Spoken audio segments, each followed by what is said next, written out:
Given that we're featuring a pair of equally significant contemporaries in a single week, this presentation will run a bit longer than most. However,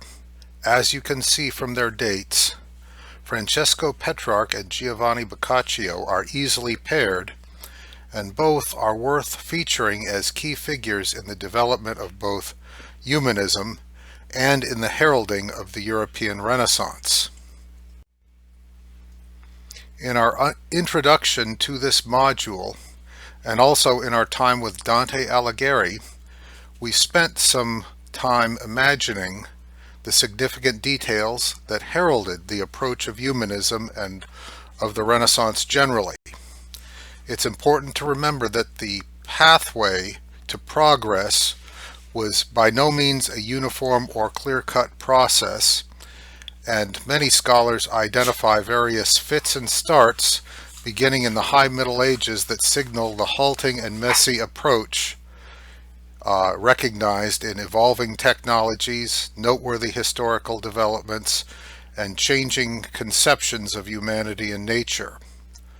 One key detail to note is that even in the disjointed and fractious Italian peninsula, with its organization into rival city-states, it retained a cultural memory of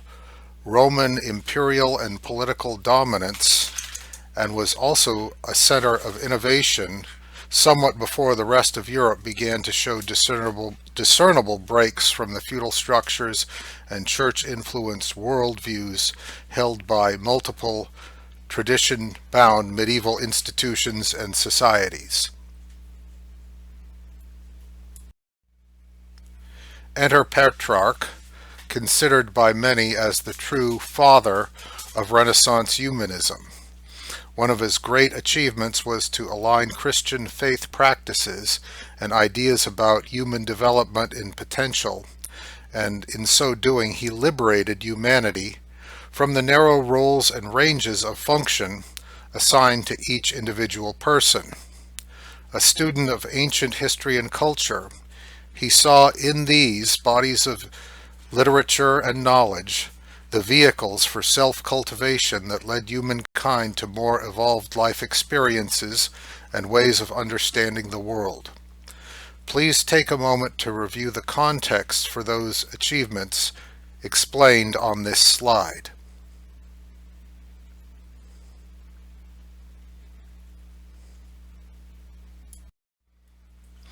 Beyond the lofty designation he came to enjoy as humanism's father, he is also credited with articulating the distinctions between the dark Middle Ages and the enlightened beliefs enabled by the study of the ancient classics that signaled the rebirth of humanity in the period that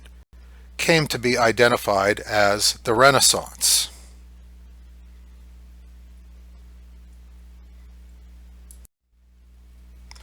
A philosopher as much as a poet, Petrarch's humanism was signaled in, among other places, his Petrarchan sonnets that were greatly influential across Europe in the decades that followed their composition. These works generally shaped poetic forms and themes in English poetry as the dominant form of the sonnet, until a playwright and poet named Shakespeare came along in the late 16th century to offer alternatives. As this slide explains, Petrarch wrote in multiple other modes and was a proponent of updating classical materials for his own times.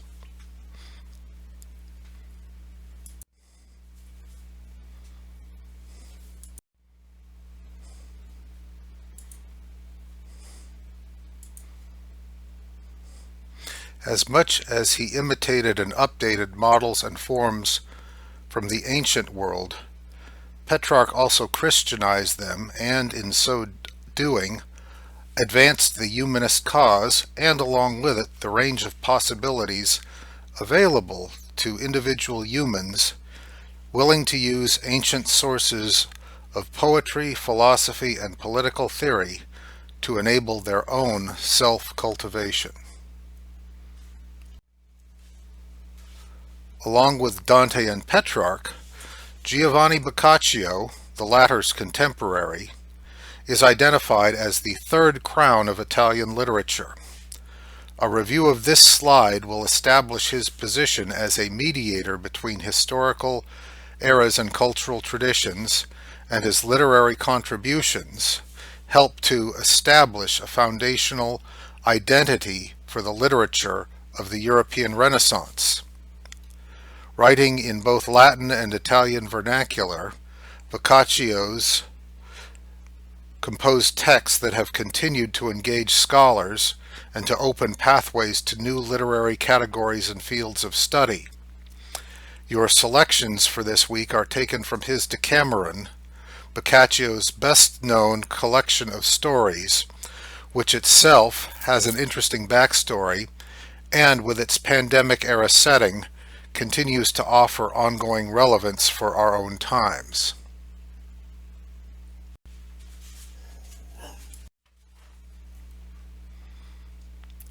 Here's some explanation of the occasion of the Decameron,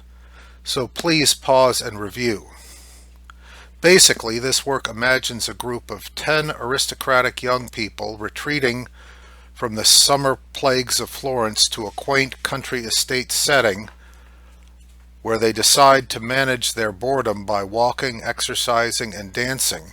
and also worshiping, conversing, dining, and reflecting in the healthy outdoor spaces available to them.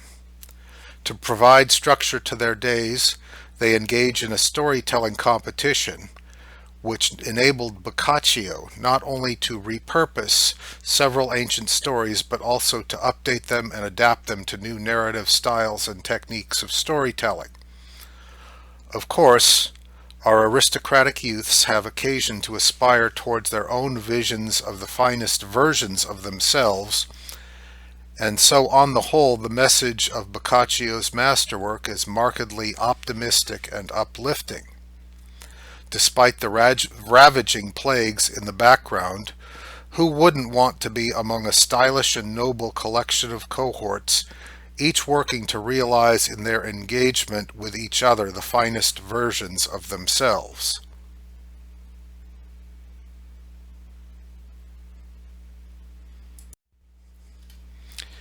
Here's a slide that sums up the thematic totality of the Decameron, and which speaks to those aspirational views of humanity and nobility. At times criticized for the potential licentiousness in the occasion, again of healthy young people enjoying one another's company in a rural retreat from the threat of a pandemic, Boccaccio finds the nobility in the occasion and the opportunity for personal refinement despite the enduring threats present in the world at large.